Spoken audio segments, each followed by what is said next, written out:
Maintenant, Michel Gréaume. Merci Madame la Présidente. Monsieur l'ambassadeur, personne ici ne minimise l'horreur du 7 octobre ni la réalité du deuil israélien. Mais nous ne pouvons que rester silencieux face à l'entreprise de destruction méthodique à Gaza. La punition collective infligée à plus de 2 millions de personnes, les populations déplacées, les bombardements massifs, les civils pris pour cible, les hôpitaux détruits, les femmes et enfants massacrés, tout cela relève d'un processus documenté par des instances internationales indépendantes. Aujourd'hui, 90% des enfants à Gaza ne reçoivent plus une alimentation minimale. Un enfant sur 3 dans le Nord souffre de malnutrition aiguë sévère et des bébés meurent de faim dans les hôpitaux. C'est une honte. La logique qui préside à cette opération n'est pas la sécurité, c'est l'inhumanité.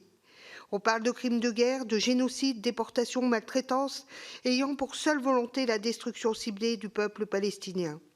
Ces accusations sont graves et elles ne viennent pas d'organisations militantes, mais des plus hautes organisations internationales.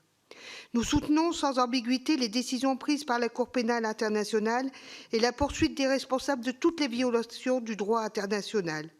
Aussi, je pense que les sanctions commerciales et économiques comme la remise en cause de l'accord d'association UE-Israël doivent être envisagées pour faire cesser cette guerre atroce et aboutir à la libération des otages.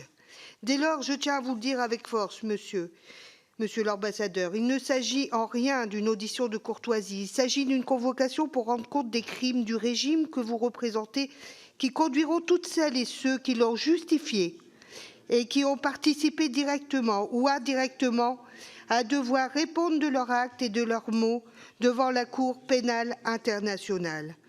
Nous le disons ici avec clarté, la reconnaissance d'un État palestinien est un impératif de justice, un acte de responsabilité historique. Concernant le vol et la revente de l'aide alimentaire que vous nous avez cités, et de votre responsabilité. Charge à vous de veiller à faire distribuer massivement à ceux qui ont besoin de cette aide. Qu'avez-vous mis en place pour y parvenir?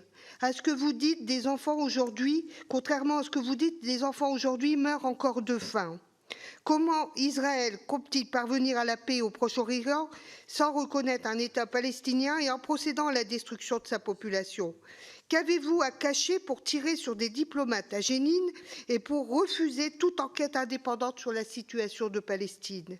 Quand allez-vous de nouveau respecter le droit international? À quel moment Israël fera-t-il le choix de la paix et du droit?